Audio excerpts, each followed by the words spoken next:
va recommencer cette première session d'Activo Green. Et finalement vous expliquer avec Malika un petit peu toute l'essence de cette conférence.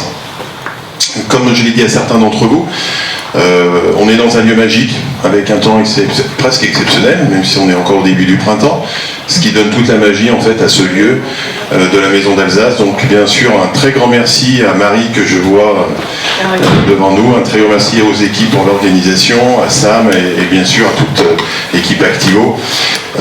Donc voilà, on va organiser globalement 1h30 d'échange donc autour de la thématique du dam durable. Voilà. Alors, donc pour commencer,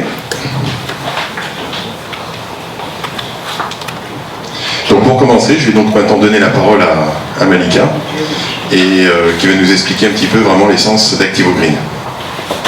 Merci Fred. Alors l'essence d'Activo Green, je crois que quelques-uns sont un peu au courant, qui nous ont suivis en fait depuis l'événement Undam, The First One, où il y a eu un éditeur qui a lancé un peu le sujet en disant on parle de DAM, mais puis de la durabilité, on va où? L'environnement. La session d'après, on a créé une conférence qui a eu beaucoup de succès autour du DAM durable, avec 3 éditeurs, dont effectivement Scaleflex ici présent aujourd'hui. Et moi je voudrais vous dire juste une chose qui pour moi est importante. Donc l'idée en fait d'Activo Green, c'est vraiment le fait de dire chiche ensemble, marque, éditeur, et puis nous sur la partie conseil, comment tous les jours on travaille et on parle d'âme, comment aujourd'hui on peut rajouter une couche supplémentaire qui ne sera pas une couche techno, un peu quand même, mais pas que, pour faire en sorte que vos dames, on soit un peu plus dans ce sujet d'empreinte. Alors je parle d'empreinte au pluriel parce qu'en fait on verra que Dominique qui va intervenir va nous expliquer qu'il n'y a pas que l'empreinte carbone qui compte. Voilà, donc on a voulu mettre en place cette partie avec Activo Green pour créer en fait une communauté, réfléchir ensemble et évoluer ensemble pour ce sujet-là. L'objectif c'est de finir, donc d'avoir une deuxième session et de finir en fait avec une restitution sur l'ensemble en fait de nos travaux et de nos réflexions et de nos engagements pour le prochain Undam. Et moi, alors, si vous êtes observateur, on a des petites choses au-dessus de nos têtes, qui est ce fameux petit colibri. Alors je vais vous lire, vous connaissez peut-être l'histoire, mais je vais vous lire quand même la fameuse légende qui a inspiré un certain nombre de personnes pour avancer justement par rapport à notre environnement. Un jour, dit la légende, il y eut un immense incendie de forêt. Tous les animaux terrifiés, atterrés, observaient impuissants le désastre. Seul le petit colibri s'activait, allant chercher quelques gouttes avec son bec pour les jeter sur le feu. Après un moment, le tatou, agacé par cette agitation dérisoire, lui dit « Colibri, tu n'es pas fou, ce n'est pas ces gouttes d'eau que tu vas éteindre le feu. Ce n'est pas avec ces gouttes d'eau que tu vas éteindre le feu. » Et la réponse du colibri, qui est un peu la nôtre. Et le colibri lui répondit « Je le sais, mais je fais ma part. » Et en fait, l'objectif avec Activo Green, c'est de dire ensemble, faisons notre part. On peut tous faire quelque chose en allant vers ce sujet-là, et c'est ce qu'on essaye de faire. Donc encore une fois, merci d'être là. On vous donnera la parole, parce que l'objectif, c'est pas de juste nous dire un peu où on en est, ce qu'on aimerait faire, comment on pourrait le faire avec vous, mais aussi vous, les difficultés que vous pouvez rencontrer dans votre quotidien, dans vos marques, par rapport au contenu que vous pouvez avoir.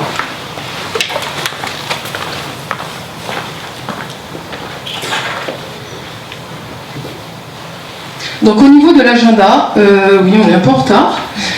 L'objectif, c'est on va démarrer juste après cette introduction avec l'intervention de Dominique de Tomasi, qui est aujourd'hui consultante experte dans les sujets de soutenabilité, d'environnement, qui, grâce à elle et auprès d'elle, nous on a déjà, en préparant cette conférence, on a appris beaucoup de choses et on espère en fait justement qu'il y a peut-être aussi des choses que vous allez apprendre auprès d'elle. Jean-François interviendra pour Scaleflex, pour avoir aussi la dimension technique avec un éditeur de solutions d'âme qui avance dans ce domaine-là.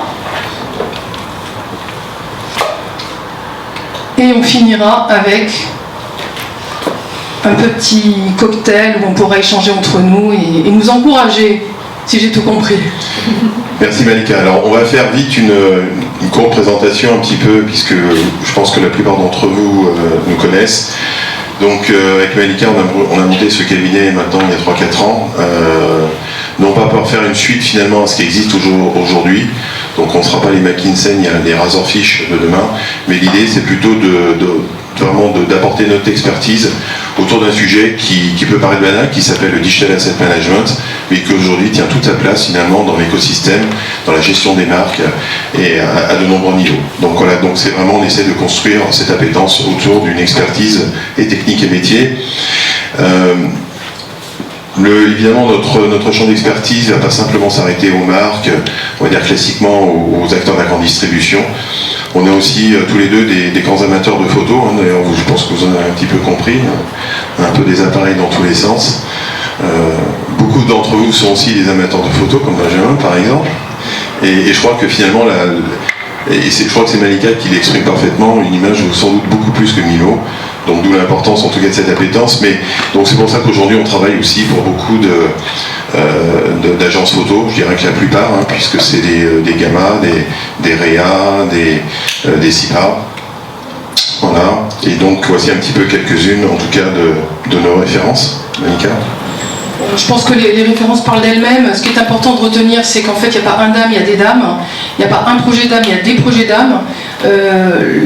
L'attente n'est pas forcément la même toujours. Souvent, on retrouve quand même des problématiques identiques, mais la façon de faire n'est pas forcément la même. Et le plus important reste quand même de s'adapter aussi à l'entreprise et faire en sorte.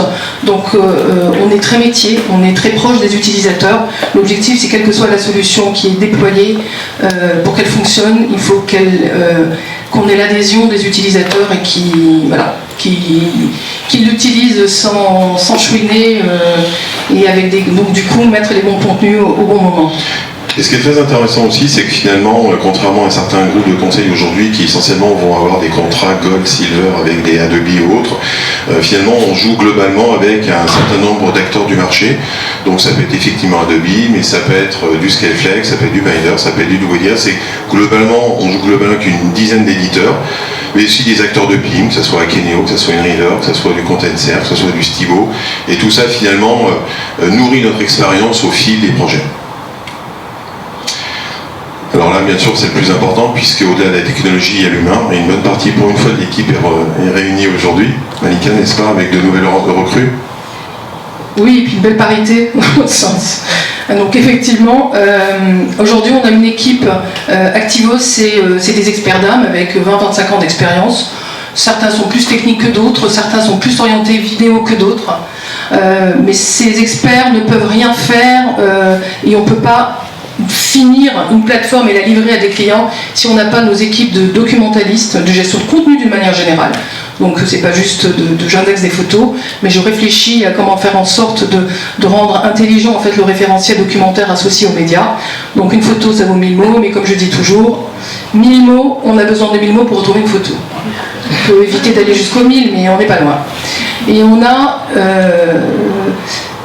a des chefs de projet qui nous aident aussi à déployer justement les différentes solutions d'âme, puisqu'on intervient en amont pour trouver une solution d'âme et en aval pour déployer la solution quand le client l'a choisi.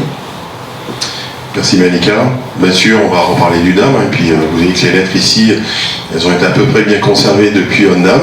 Merci d'ailleurs à la Maison d'Alsace pour ça. Donc c'est quoi le DAM, Malika, rapidement? Le DAM, c'est un référentiel.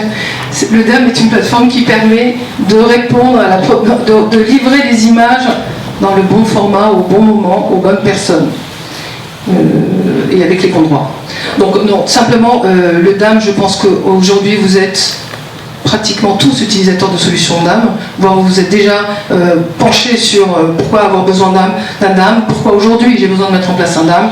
La première chose que l'on dira, ça reste la sécuriser et pérenniser les contenus qui sont mis à disposition du DAM et le diffuser d'une manière sécure également. Voilà, ça c'est vraiment la première chose. Et je rajouterais quand même une chose, parce qu'on est tous acteurs, on en a encore discuté cet après-midi, c'est qu'un DAM n'est pas un PIM et un PIM n'est pas un DAM. Voilà. Donc on a beaucoup d'acteurs aujourd'hui, notamment beaucoup d'acteurs du PIM qui ont voulu faire des tentatives et penser, imaginer, supporter des millions d'assets.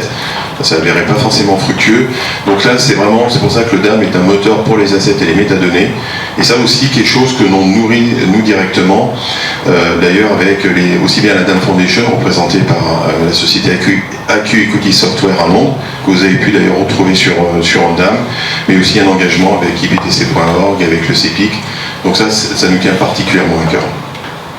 Et bien entendu, on en arrive à notre sujet, c'est qu'aujourd'hui, les contenus sont très riches. Aujourd'hui, derrière la caméra, elle est en train de filmer en 8K à 60 frames secondes. On fait tous des photos avec des millions et des millions de pixels. On a discuté des workflows images, notamment avec Dior, où on sait tous que aujourd'hui, quand on parle des studios avec des Hasselblad et compagnie, on peut partir jusqu'à 400 millions de pixels. Donc voilà, la matière est là. On a des contenus très riches. On a parlé de 3D, avec un vrai sujet d'exploitation de la 3D finalement, entre objets natifs, entre objets à syndiquer. La vidéo, bien entendu, qui est aussi une vraie problématique, puisque finalement c'est la vidéo qui permet d'engager le client sur les plateformes. Et quand on regarde, notamment on a commencé à avoir cette problématique avec Decathlon, où les marketplaces renvoient de la vidéo, et en fait on a des contenus de plus en plus lourds à gérer au demeurant vis-à-vis du DAM. Et donc forcément on en arrive qui parle contenu, parle durabilité, qu'est-ce qu'on fait de ces images, et c'est tout le propos finalement de cette session. Donc là je laisse Malika démarrer sur une slide favorite. Non, ça cela me fait gentiment sourire parce qu'en fait celui qui est en bas à l'accueil c'est mon fils. Et mon fils, c'est la génération des influenceurs, c'est un modèle. Et puis, vous nous avez tué la planète et puis on n'aura plus rien. Voilà, donc les deux côtés en lui disant, mais non, en fait, je pense que c'est pas aussi simple. Effectivement, sur cette slide, on voit très bien la difficulté d'expliquer à un jeune en disant, bah oui, mais influenceur, c'est quand on parle avion et qu'on dit que c'est 481 aller-retour Paris-New York, là, ça lui parle en fait. Dire, ah bah oui, effectivement, la production d'un influenceur, c'est même tout à fait, enfin juste sa vie et ses transferts donnent ça. Et ce que j'ai trouvé bien aussi, le deuxième point, c'est Luc Julia que vous avez pu croiser quand on était sur Omdam, qui est venu faire sa conférence sur l'intelligence artificielle n'existe pas, et qui dit tout simplement, en fait, un selfie, c'est 160 watts. Bah oui, une fois qu'on a dit ça, on est là, et on est heureux de prendre nos selfies. Et voilà, ça fait partie. Donc du coup, peut-être au lieu d'en faire deux, on en fait un, je sais pas, mais on essaie de faire quelque chose. Mais ce sont effectivement des chiffres qui aujourd'hui peuvent parler à un plus grand nombre et aux jeunes. Alors pour information, vous partagerez la keynote, et la keynote est un certain nombre de liens interactifs, et en bas à droite, vous aurez l'interview sur ce sujet de Luc Julia qui est très intéressante avec beaucoup d'humour. Donc effectivement, avant d'engager cette discussion autour de la durabilité, il faut resituer un peu la problématique, mais je pense que Dominique va y revenir très largement dans le détail. Et l'introduction qu'a fait Malika avec le Petit Colibri est une parfaite aussi représentation. Très souvent on va dire, mais pourquoi faire quand on sait que finalement la plupart, et on en discutait encore avec Dominique la semaine dernière, en tout cas des émissions de CO2 sont causées par ce qu'on connaît de transport, etc., etc. On sait qu'il y a en tout cas des efforts qui sont faits. Hein. Je suis le premier à prendre, l'année dernière j'ai fait 117 000 km en TGV, ce qui représente une compensation de CO2 de 95 allers-retours Paris-New York. Donc en tout cas on s'améliore dans cette approche, mais c'est vrai qu'on a encore des gros secteurs, des gros leviers en tout cas pour améliorer cette durabilité. Néanmoins, et on va dire que les premiers chiffres qui ont été les premiers rapports, notamment autour des rapports de l'ADEME, d'un certain nombre de carbone footprint, de sites web, etc. Mais là, Dominique nous donnera toutes les références. Finalement, le numérique dans sa globalité constitue un petit peu un pays qui représente 4 fois la France. Voilà. Donc là, c'est là qu'effectivement, on se pose des questions et tout à chacun, finalement, dans ces dames, surtout finalement dans la mise en place d'un DAM, on se pose la question, on prend un DAM, c'est pour retrouver ses assets. Donc là, c'est un grand sujet parce que quelquefois on a du mal à les retrouver. Mais en plus, quand on a des duplis, etc., c'est encore un autre problème, donc d'où effectivement cette problématique de la durabilité. Et puis alors, donc là c'est aussi un slide qui, je crois que vous avez tous vu, notamment sur les derniers rapports qui ont été faits avec cette barre des 2 degrés. Évidemment qu'à un moment donné, si on ne fait rien, qu'on se pose toujours la question, on n'y arrivera pas. Effectivement, les derniers rapports d'AGEC nous ont montré on est au bord de la falaise, hein, et qu'est-ce qu'on fait? Quand est-ce qu'on enclenche enfin des actions?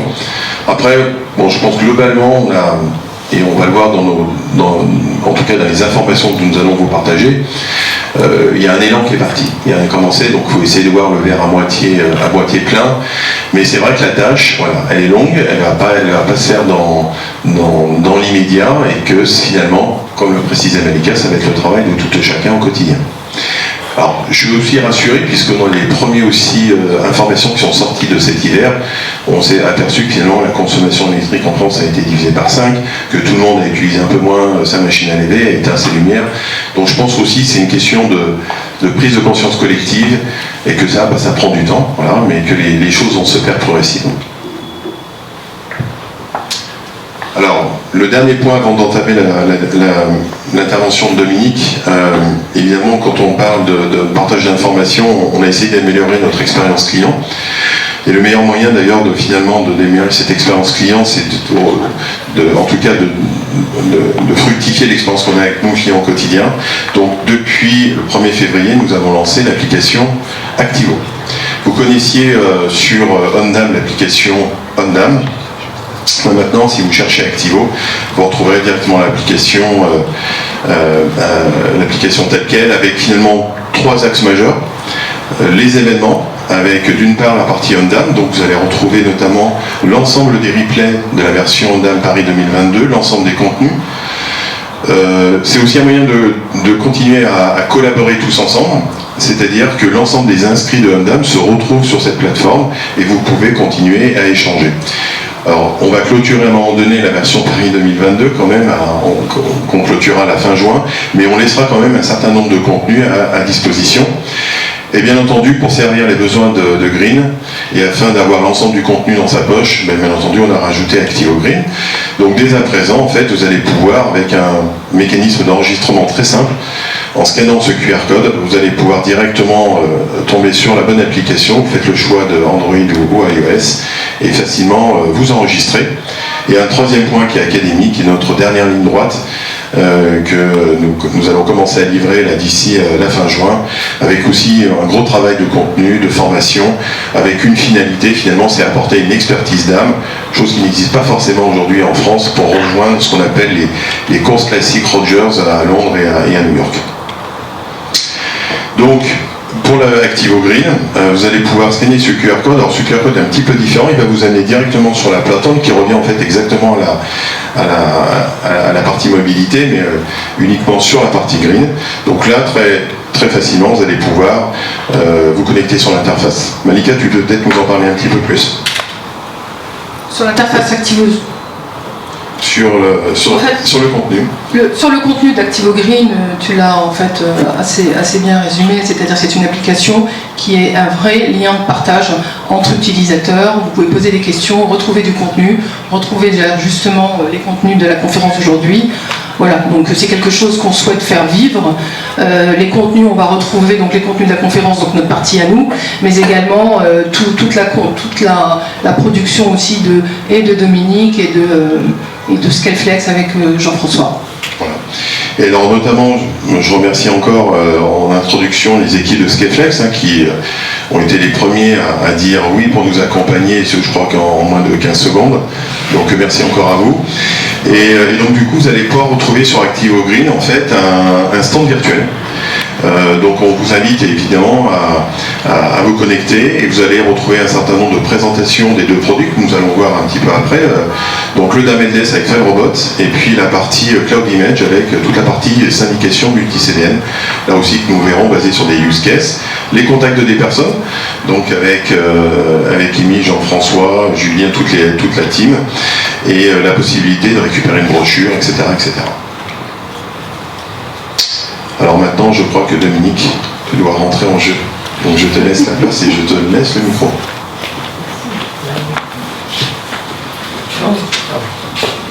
Bonsoir à tous. C'est bon? C'est bon? Alors, donc, merci Dominique d'être avec nous ce soir. On a beaucoup de choses, nous on a appris beaucoup de choses que je disais pendant qu'on a préparé, donc l'idée c'est vraiment de vous transmettre ces informations-là. Donc Dominique est consultante, elle a fait 25 ans de numérique et aujourd'hui elle accompagne les entreprises dans la mise en œuvre de leur stratégie De développement durable et d'impact. des impacts. C'est ça. Alors, avant de commencer, on avait une petite question pour vous. Donc, on retrouve le Slido de Ondam et vous avez justement un QR code. J'ai besoin de toi là. J'avais oublié que effectivement j'intervenais, voilà. Donc le Slido, qu'est-ce qu'il va nous permettre? Il va nous permettre finalement à travers un nuage de mots, donc ce que vous allez faire très simplement, vous allez simplement scanner ce QR code. La question qui vous est posée, ça va être un nuage de mots. Selon vous, quels sont les impacts de vos contenus médias sur l'environnement? Donc, ça va se présenter comme ça. Et pour répondre à ta question, Dominique, oui, je vais le projeter. Je peux le faire.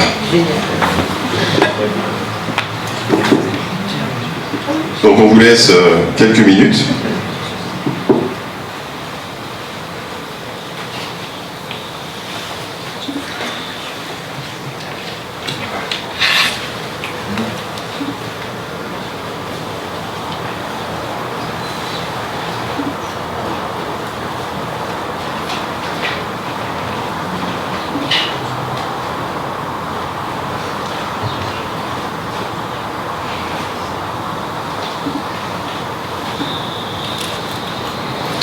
Donc voilà, là vous pouvez voir donc les résultats en live. Donc ouais, par contre Dominique, ou alors sinon viens te mettre à ma place. Voilà, ça sera mieux. Pour information, d'ailleurs, c'est la même application. Si vous avez des questions-réponses durant toute la conférence, n'hésitez pas, vous avez un petit onglet Q&A au début et vous pouvez poser toutes vos questions. C'est magique, hein?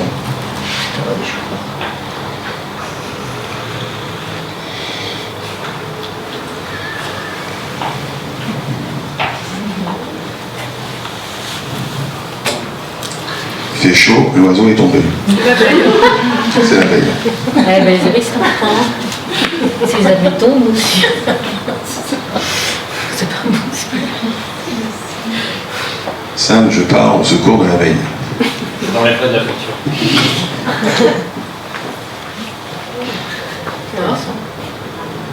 Dépenses d'énergie. Beaucoup d'énergie. Carbone.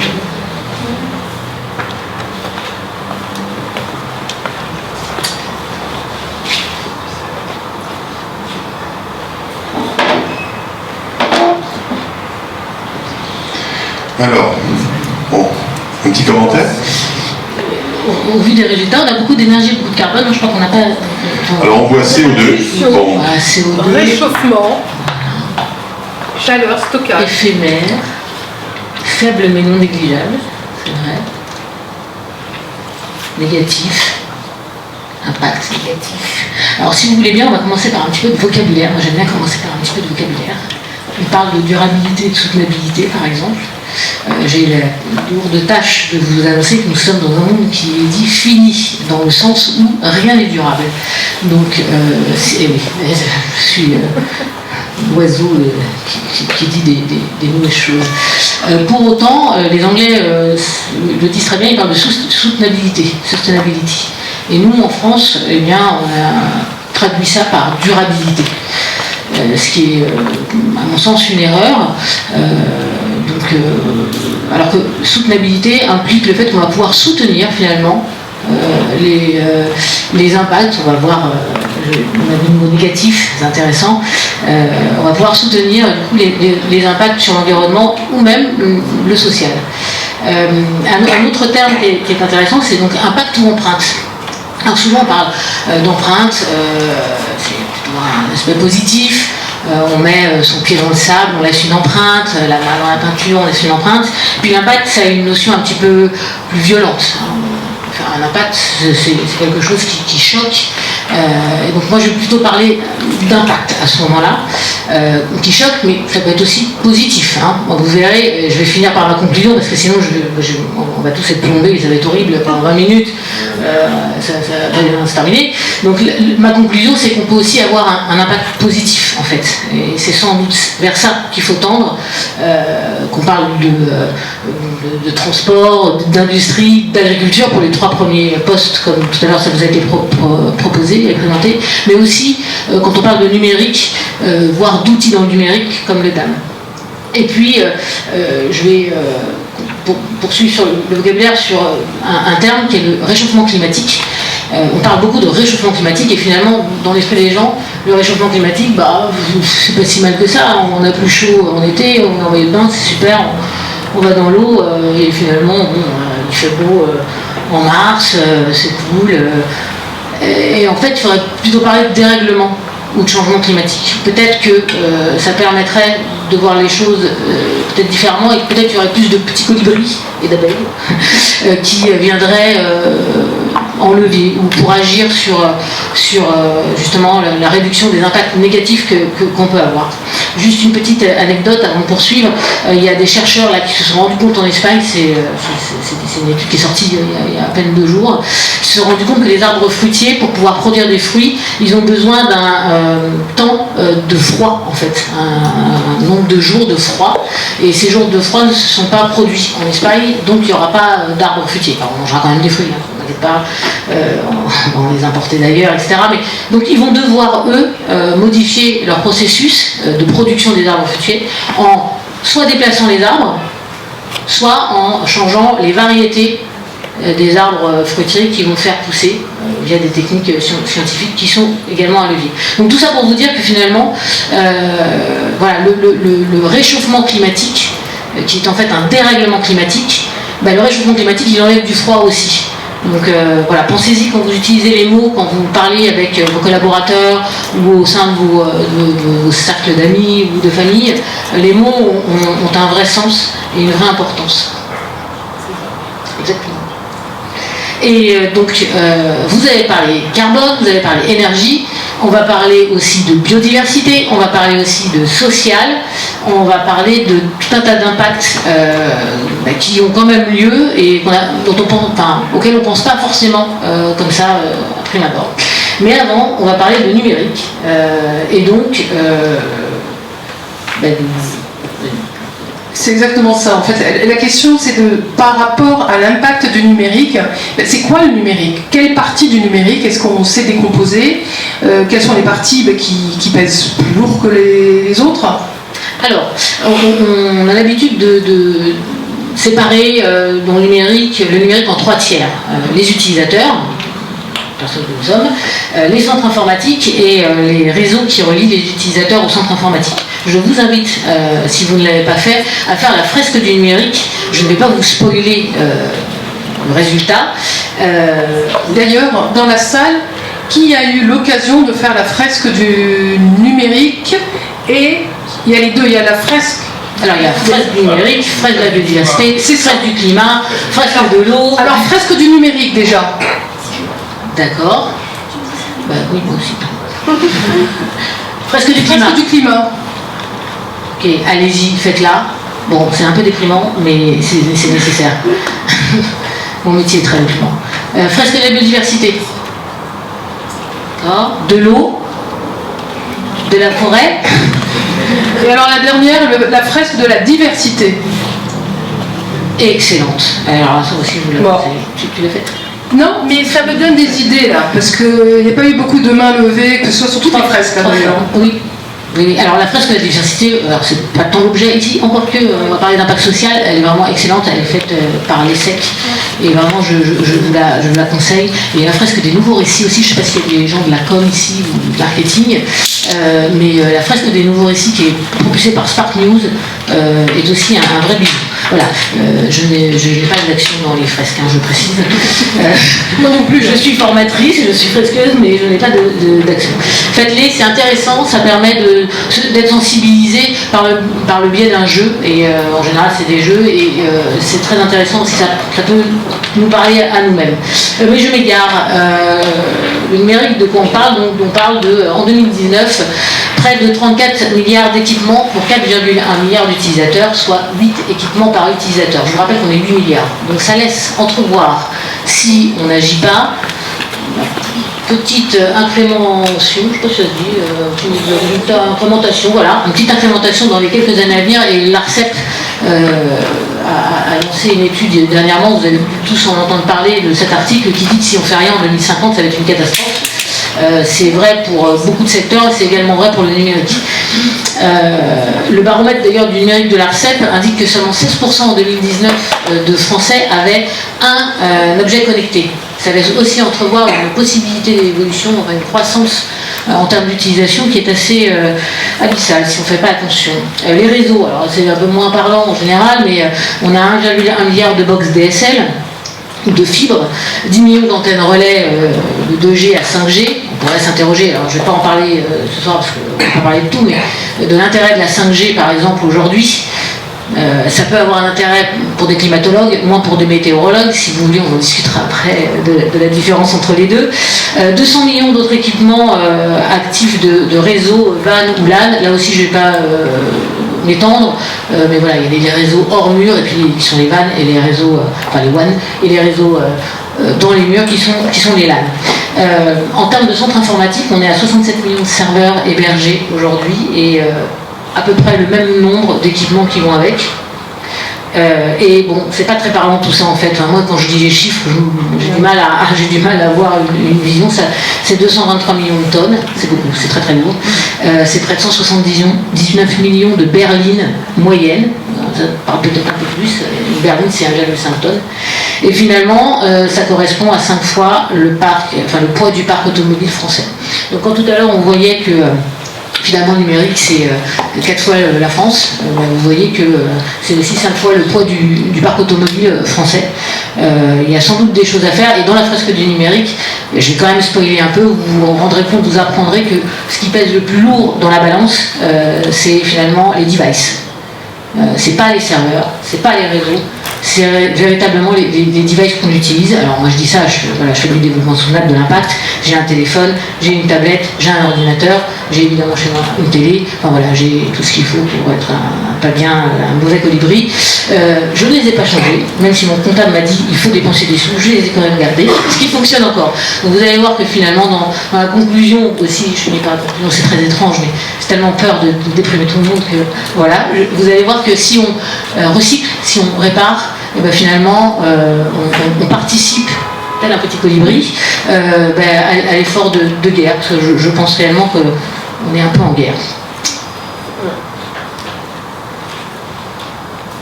Alors, le numérique, vous l'avez identifié, hein, c'est le carbone. On parle beaucoup d'impact carbone. Qu'est-ce que c'est comme impact carbone, etc. Il n'y a pas que l'impact carbone. On va aussi avoir l'eau, ce qu'on appelle l'impact hydrique. On va aussi avoir l'impact social. J'ai un peu évoqué le sujet tout à l'heure, qui est également très important, et je vous raconterai une petite histoire sur ChatGPT qui fait beaucoup de bruit en ce moment. Et puis on va avoir un autre impact qui est beaucoup plus compliqué, qui est à évaluer, c'est l'impact biodiversité. La biodiversité, c'est la faune, la flore, nous, c'est pas partie de la faune, les environnements, les écosystèmes. Les abeilles. Quand les abeilles tombent, globalement, si les abeilles tombent toutes, on n'est pas bien parti.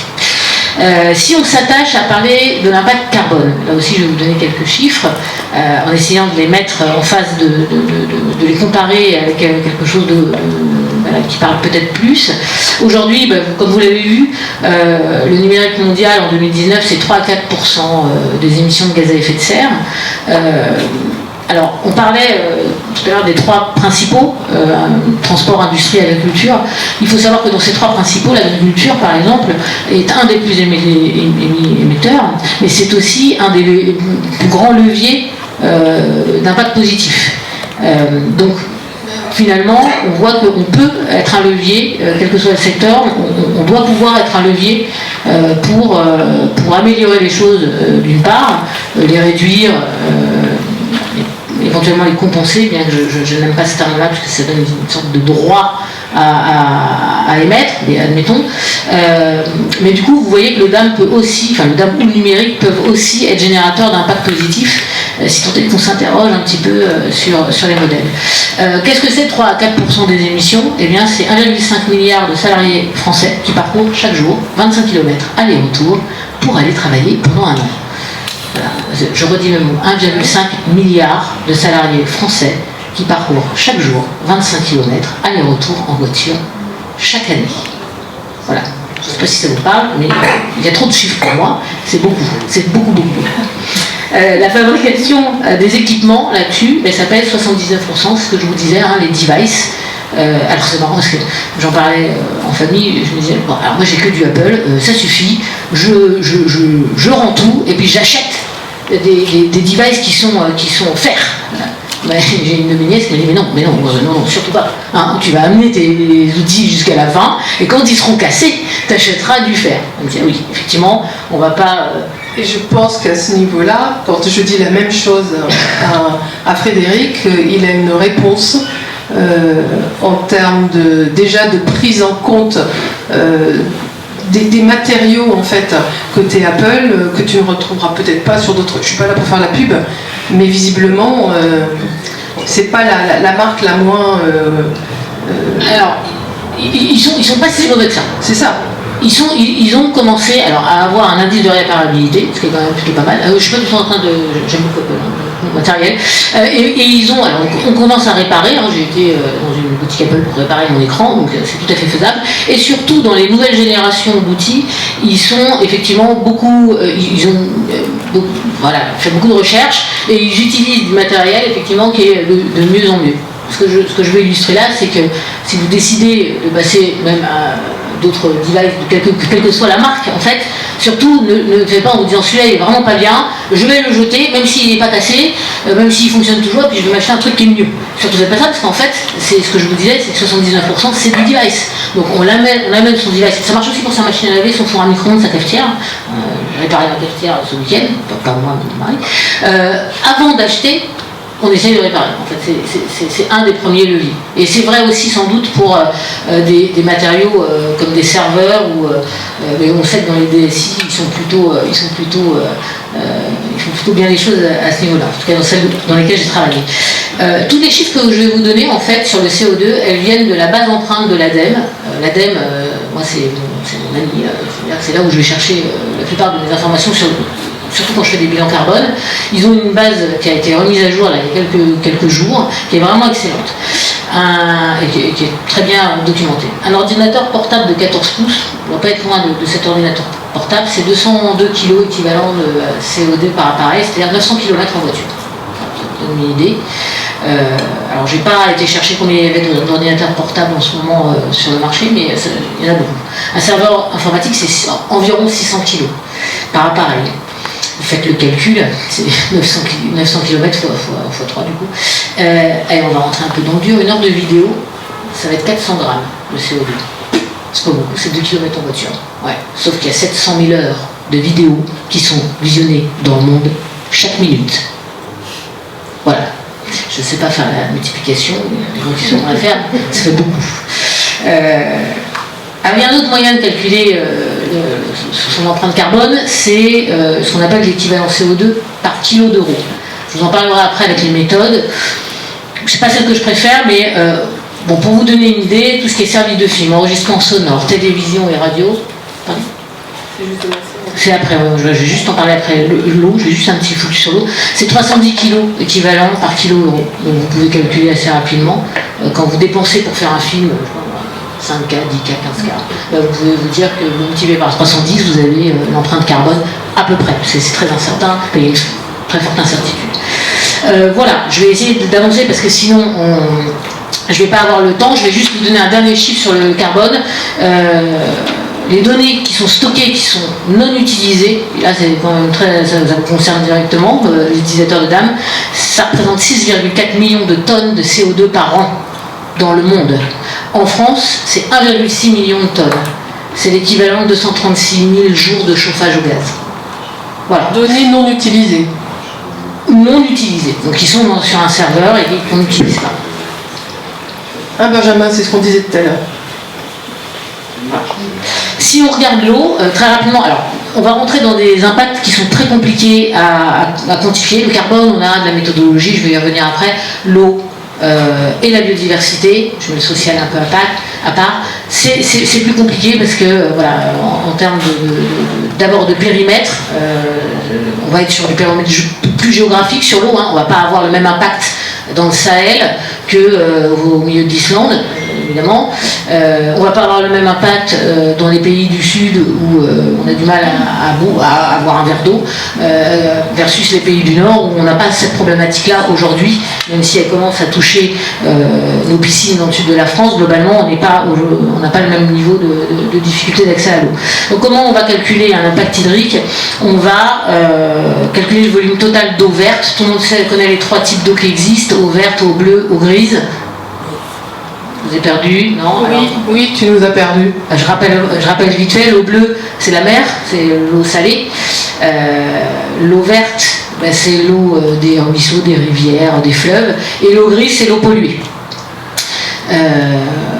Donc, on va calculer, on va regarder sur toute la chaîne de vie, et gardez bien en tête la chaîne de vie d'un produit, d'un service ou d'un contenu multimédia, parce que ça va être votre base de travail quand vous allez essayer d'évaluer un impact.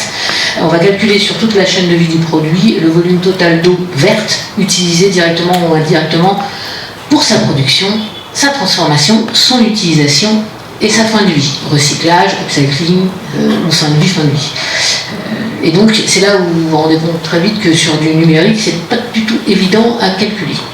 Le numérique mondial, aujourd'hui, donc nos 3-4%, c'est à peu près 242 milliards de packs d'eau minérale. 242 milliards de packs d'eau minérale, ou 3,6 milliards de douches, si c'est plus simple pour vous de vous imaginer un nombre de douches. Une tasse à café, c'est 140 litres d'eau. Quand vous prenez une tasse... Vous allez me détester, je suis vraiment désolée. Demain, quand vous allez prendre votre café, ou peut-être ce soir, un déca, ça marche aussi, hein, c'est 140 litres d'eau. Voilà, de douches d'adultes, parce que les enfants, c'est 17. 1 kilo de papier, c'est 500 litres d'eau. Un ordinateur, c'est 1500 litres. Un data center, aujourd'hui les data centers, on estime qu'ils consomment entre 13 et 22 millions de litres d'eau. Et là où, bon, comme ça paraît un peu pas très concret, mais ce qu'il faut savoir, ce qu'il faut retenir, c'est ce que je disais au départ, c'est-à-dire que selon l'endroit où on est, ça peut aller jusqu'à utiliser, ça peut représenter 57% des sources d'eau potable d'un endroit. Ça veut dire que, alors j'ai un exemple à Taïwan, j'en parlais tout à l'heure, à Taïwan, ils ont utilisé l'eau qui sert à irriguer l'agriculture, là pendant les moments de Covid, pour créer les puces électroniques. Donc on imagine finalement que en termes de production agricole derrière, il y a dû y avoir un petit manque, mais nous on a nos puces. Ça va. Donc vous voyez que l'impact en eau est directement lié à la géographie. Je passe au social, parce que ça c'est sans doute le plus simple aujourd'hui, alors en tout cas en Europe et même dans le monde, on a vraiment tout ce qu'il faut pour calculer un impact social. Je travaillais il y a une vingtaine d'années, quand j'avais 12 ans, au sein d'une structure qui a créé le bilan sociétal, qui est en fait finalement une espèce de formulaire de 60 questions qui permet de savoir un petit peu comment on se situe d'un point de vue sociétal et social au niveau de son entreprise ou des produits ou des services qu'on a créés. Vous avez aussi le mouvement Impact qui fait ça. Donc il y a beaucoup de choses qui existent. C'est très facile. Ce qui est compliqué, c'est de dépasser finalement la question du partage. Quand on fait de l'impact social, quand on cherche à évaluer un impact social, c'est finalement on va se poser la question de comment on partage la richesse, comment on répartit la valeur. Et ça, c'est pas toujours évident à faire. Je vous ai dit que je vous parlerai de ChatGPT. ChatGPT, c'est génial. Alors, je vais être la seule personne sur LinkedIn qui dit que c'est tout nul. ChatGPT, pour avoir un super outil, c'est un super outil. Enfin, en termes d'intelligence artificielle, on ne peut pas dire le contraire. Je suis assez d'accord avec le monsieur. Il n'y a pas d'intelligence artificielle, il y a que de l'intelligence humaine. Parce que si on débranche ChatGPT, il n'y a plus rien. Mais heureusement, il y a encore les humains. ChatGPT, pour pouvoir produire les contenus qui déversent, il a été modéré. En fait, cet outil a été modéré. Et ça a été modéré par des équipes de Kenyans au Kenya, dans des conditions de travail absolument abominables. Voilà. Oui. Est-ce que c'est pareil pour les moteurs de recherche comme Google? Je ne peux pas répondre à votre question. C'est intéressant de poser la question. Alors, sans doute moins, puisqu'on est aux États-Unis, encore que. Il y a peut-être plus de législation qu'au Kenya. D'accord, parce que Google utilise. Il y a forcément alors il y a une IA chez Google, donc j'imagine qu'il y a forcément de la modération. Je ne veux pas Ça sera peut-être pas local. Alors, oui, c'est ça, ça sera peut-être pas local, peut-être qu'ils iront chercher des modérateurs. Le travail de modérateur d'une intelligence artificielle, c'est horrible. Au-delà des conditions de travail, il faut savoir que d'un point de vue psychologique, alors je ne vais pas y passer 3 heures non plus, parce que vous n'avez pas beaucoup de temps, mais je veux dire, ils sont là pour enlever les images criminelles. Enfin, j'adore, je parle de trucs géniaux. Voilà, ils sont là pour enlever des contenus qui pourraient arriver devant les écrans et donc qui ne seraient pas acceptables. Donc, au-delà de l'aspect conditions de travail, il y a un aspect psychologique qui n'est pas du tout pris en charge. C'est notamment ce que regrettaient justement ces salariés, c'est qu'ils n'étaient pas du tout accompagnés.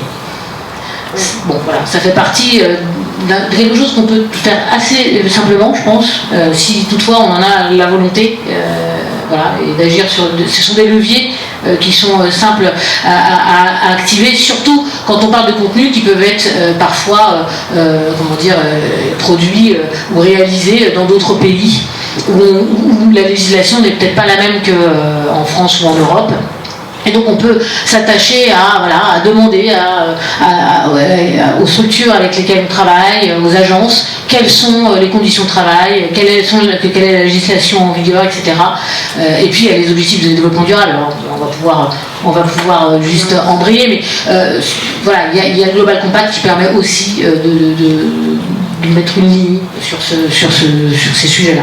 La biodiversité, très compliquée à évaluer. Je travaille actuellement pour un client à qui j'apporte du conseil dans l'agriculture. C'est très simple, puisque l'agriculture, on est dans la biodiversité, donc on va aller regarder la faune, la flore, les espèces menacées, en voie de disparition, etc. C'est très simple. Pour le sujet qui nous intéresse ici, c'est plus compliqué, mais il existe quand même des outils, et on va pouvoir en parler juste après. Il existe des outils qui peuvent vous aider à essayer aussi d'évaluer la biodiversité. C'est pas le premier impact vers lequel on passe au calcul. Allez, on va essayer. Alors comment on calcule ces empreintes? Déjà, on accepte l'incertitude. Ces empreintes, ces impacts, on accepte l'incertitude parce que c'est pas évident. On en est au tout premier. C'est 5 minutes, alors, au secours. De la volonté, de l'humilité, de la pugnacité et se faire accompagner. Ça, à mon avis, c'est le minimum. Ne vous lancez pas dans un bilan carbone. Je vais parler dessus là en premier parce que c'est quand même le plus simple aujourd'hui. Il y a des méthodologies qui permettent de le faire assez simplement. Alors, sur votre secteur, sur le secteur des dames, c'est peut-être un peu compliqué, mais voilà, il va falloir définir en premier lieu le pourquoi vous faites ça. Est-ce que c'est une réglementation de levier, enfin voilà, est-ce que vous êtes dans un esprit de chercher, de devenir le petit colibri, quel impact vous allez aller chercher? Je vous invite à commencer par le carbone, comme je vous disais, parce que c'est quand même le plus simple et aujourd'hui le plus référencé et documenté. Quelle structure, quel produit, quel service, peut-être que vous n'allez pas tout de suite tout faire, mais peut-être vous concentrer sur un. Et pour ça, il faut modéliser le périmètre, ce qu'on appelle le cycle de vie. Un bilan carbone, un bilan hydrique ou biodiversité ou social, ça se calcule sur le cycle de vie, comme je disais, donc du début du produit, la matière première, à la fin. C'est-à-dire soit la destruction, soit le recyclage, soit d'autres solutions comme on va pouvoir voir. Comment? Eh bien, on va identifier aussi ce qu'on peut récupérer comme information. On ne peut pas toujours récupérer les informations et j'en reviens à mon incertitude, c'est-à-dire qu'on accepte d'être incertain. Déjà le faire, c'est bien. Quels outils existent? Alors là, il y en existe. Bilan carbone, il y a au moins 2 outils, je vais essayer d'aller vite. Il y a la méthode de l'ADEME, et moi je vous invite à utiliser cette méthode, alors soit parce que vous avez les ressources en interne, soit en faisant appel à des gens qui sont référencés dans l'association pour la transition bas carbone, qui est une association pilotée par l'ADEME, entre autres choses. Il existe aussi la méthode qui consiste à charger des bilans comptables dans des outils, je n'ai pas cité, mais des moulinettes qui vous sortent un bilan carbone à la fin. Voilà, vous êtes au degré d'incertitude maximale, parce que globalement, on va regarder ce que vous dépensez. C'est pas le plus intéressant. Donc voilà, la biodiversité, vous avez CDC Biodiversité qui a créé un outil qui s'appelle le Global Biodiversity Score, qui permet aux entreprises et aux institutions financières de mesurer leur impact sur la biodiversité. Vous pouvez créer votre propre grille. Je pense à des secteurs comme le luxe, où on a des matières premières qui viennent parfois, qui sont des ressources naturelles, qui viennent parfois de loin, etc. Donc il y a moyen de créer ses propres grilles. Moi je l'ai fait pour le monde agricole, donc il ne faut pas hésiter, ils sont à votre disposition. Le social, c'est pareil, il y a beaucoup de grilles qui existent, d'associations qui peuvent vous accompagner, ou même vos propres grilles, qui peuvent s'appuyer sur les grilles des organismes mondiaux. Le GRI, je vais juste parler de celui-ci, donc c'est le Global Reporting Initiative, qui est vraiment un super outil, avec des grilles transverses et aussi des grilles sectorielles. Allez voir, c'est vraiment très intéressant. Ils sont sur la plupart des impacts, carbone, biodiversité, social, air, sol, etc. Et puis les ODD, donc je pense que tout le monde connaît, donc je passe très vite, mais les ODD, les objectifs de développement durable, le Global Compact, vous avez vraiment aussi de la matière pour travailler. Vous pouvez travailler sur le monde de la finance. Ils sont très en avance, je ne sais pas s'ils sont très en avance, mais ils sont très contraints par l'Europe. Donc vous avez aussi là des standards, je ne vais pas vous les nommer, mais vous avez au moins la taxonomie verte et la double matérialité qui peuvent être aussi des supports pour travailler sur l'évaluation d'impact. Et puis surtout, soyez curieux, c'est-à-dire inspirez-vous de ce que font les autres secteurs. Pas besoin de réinventer la grille, on va faire du recyclage et de l'upcycling, allez-y, faites-vous plaisir, détricotez, passez du temps à étudier ce que font les autres, parce que ça peut vous aider à calculer vos propres impacts. Et puis, n'ayez pas peur de vous tromper. Ce qui est important quand on fait de l'impact, c'est de le faire sur le long terme. C'est-à-dire qu'on calcule un impact, puis l'année d'après, on continue, on améliore sa méthode, on documente, on discute avec les autres, et comme ça, on va un peu plus loin. Alors, des outils et des initiatives intéressantes. Moi, j'en ai repéré 4. Dans des secteurs complètement différents. Le chimiste Arkema, qui a installé en juillet 2019 une centrale photovoltaïque sur son site, donc ils font de la chimie, c'est des choses bizarres. Mais ils ont une centrale avec bouillie, ils ont créé leur propre centrale, ce qui leur permet d'être complètement autonome en énergie. On a aussi le néerlandais Tony Chocolonely qui vend du chocolat garanti sans esclavage. Alors je ne vais pas vous plomber, donc je ne vais pas vous parler du chocolat ni du café, mais voilà, eux ils ont lancé une marque de chocolat sans esclavage. Et puis deux dernières initiatives que je trouve vraiment très très intéressantes. Kering qui a créé l'application MyEPNL qui mesure tout au long de la chaîne d'approvisionnement les émissions de CO2, la consommation d'eau, la pollution de l'air, l'utilisation des sols, la production des déchets sur leurs produits. Alors je crois que c'est sur la joaillerie et sur l'horlogerie pour l'instant. Ensuite ces impacts ils le convertissent via une savante méthode mathématique en valeur monétaire et ça leur permet de quantifier quantifier réellement l'utilisation des ressources naturelles. C'est très très intéressant, je vous invite à aller voir. Ça permet à Kering finalement d'orienter sa stratégie de développement soutenable et d'améliorer ses processus, ses circuits, parce que finalement on calcule son impact pas pour afficher une note mais pour améliorer ses processus et ses circuits d'approvisionnement et s'adapter. Et puis le dernier exemple, c'est Frienddealer, qui utilise des rushs dits dormants, issus de tournages passés pour proposer des séquences inédites. Donc ils font de l'upcycling finalement, je trouve ça assez innovateur. Et puis ils s'appuient sur un réseau mondial d'experts, d'experts, de producteurs, de réalisateurs, de gens qui filment, qui travaillent avec eux. Ça leur permet de réduire leurs déplacements.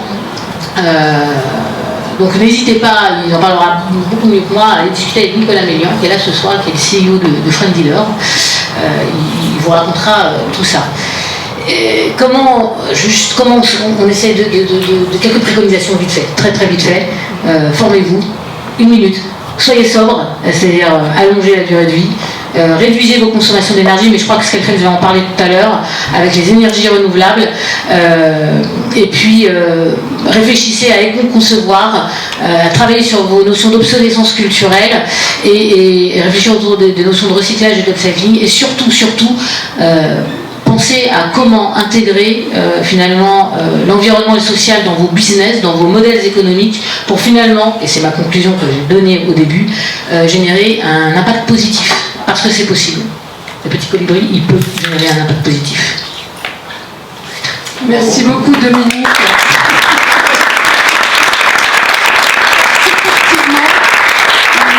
Voilà, les informations étaient denses, elles pouvaient faire peur, mais je pense que tu as su faire passer le message avec beaucoup d'humour. Bon, on se retrouve tout à l'heure parce que sur la synthèse, on attendra la tienne. Mais on va passer maintenant sur la partie techno avec... Donc, cette deuxième partie, comme on l'a précisé au départ, on va passer un petit peu à des choses concrètes en termes de technologie, montrer qu'effectivement on a un certain nombre de technologies, pas forcément de demain, mais en fait déjà mis en place chez les clients depuis un certain temps, et qui vont permettre donc de pouvoir vous montrer sur des cas d'usage bien précis comment finalement on peut optimiser la gestion de contenu. Voilà. Alors, déjà bonjour Jean-François. Pendant que je vais lancer le Slido, tu nous parles un peu déjà de toi, qui tu es. Donc, bonjour à tous, Jean-François Lecard. Je suis vice-président Global Services chez Scaleflex. J'habite à Londres.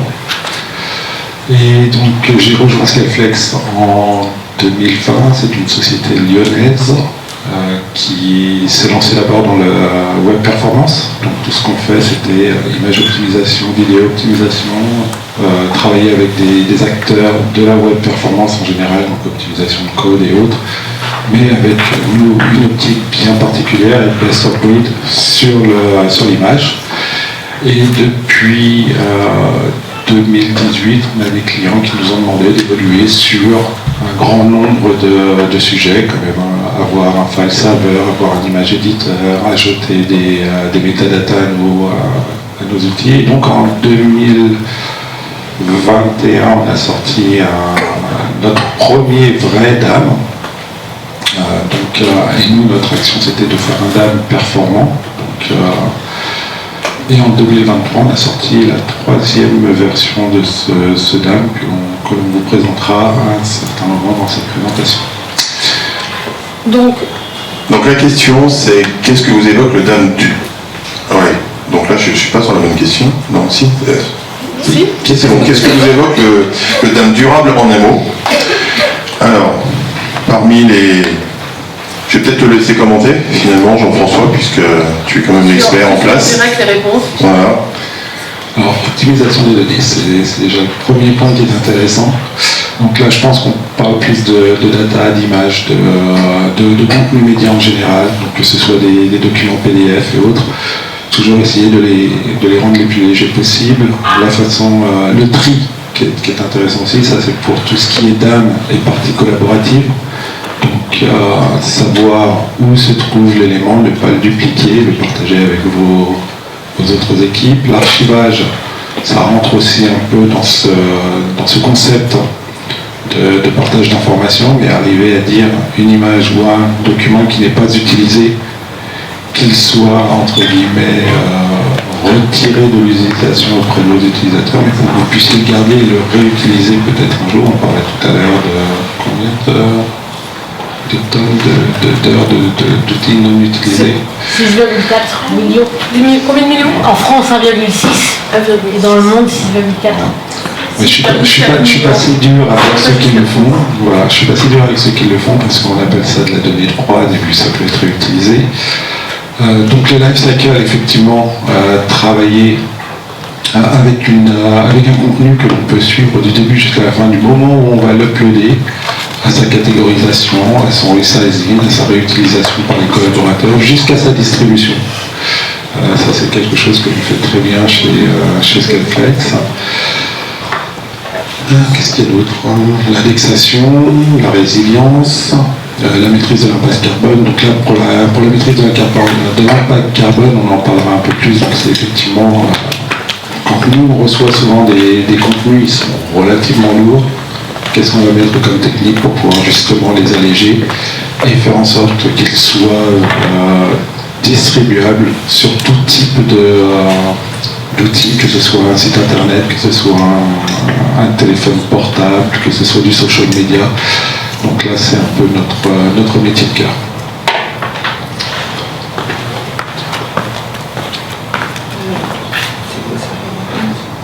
Et le mot que je préfère dedans, c'est Source of Truth. Je ne sais pas qui l'a dit, mais ça c'est super.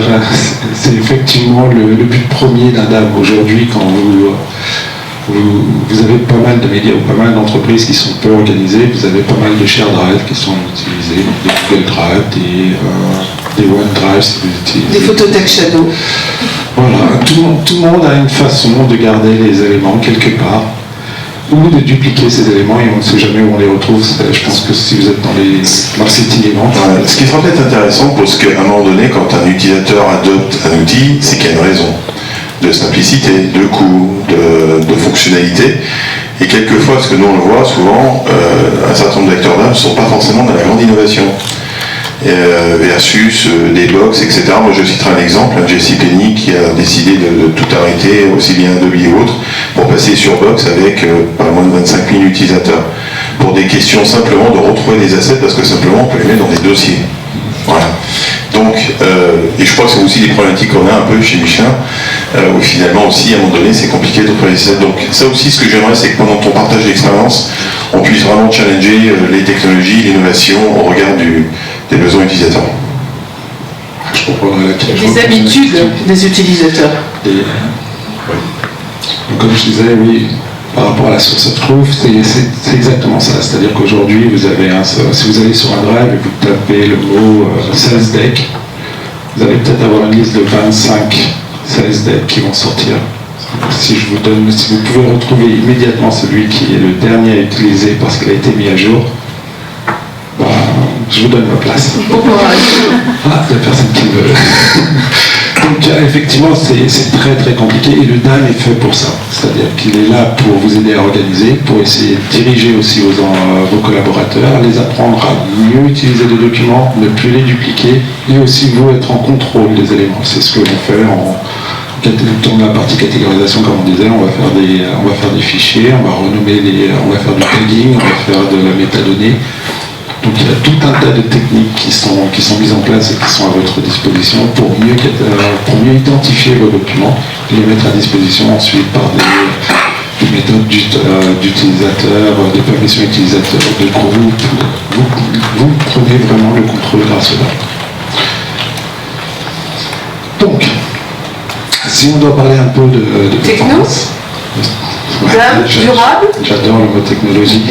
Nous, on parle plus de collaboration et de performance. Par rapport à Dominique, tout à l'heure, tu représentes justement comment faire passer ce message et comment on peut le faire concrètement quand on a un DAM, qu'on est convaincu, qu'on a envie de se dire on fait notre part, on est notre petit colibri, on doit prendre en compte quoi? On fait comment? On s'interroge sur quoi? C'est quelque chose... Alors, déjà d'une, quand on parle de technologie, c'est quelque chose qu'on ne voit pas.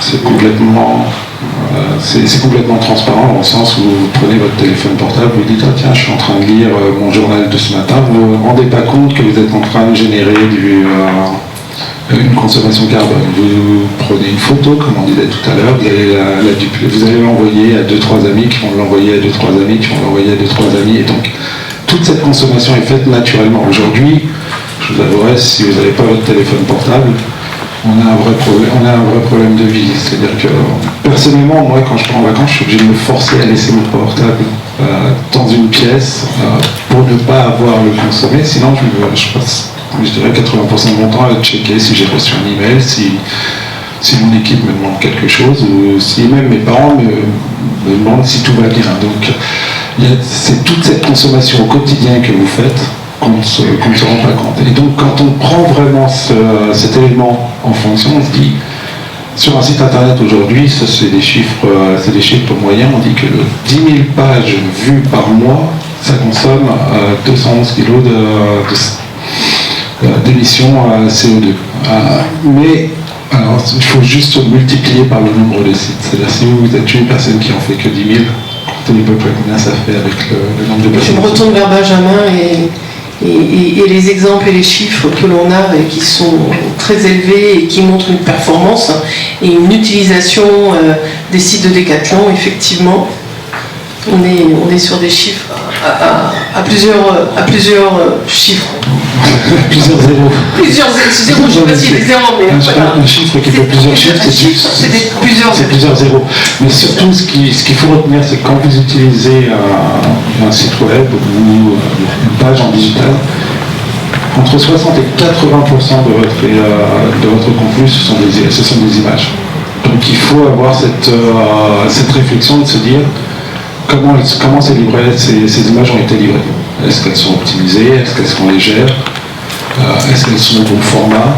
Donc il y a toute cette politique qui se met en action. D'ailleurs, vous pouvez m'arrêter si vous avez le moindre commentaire.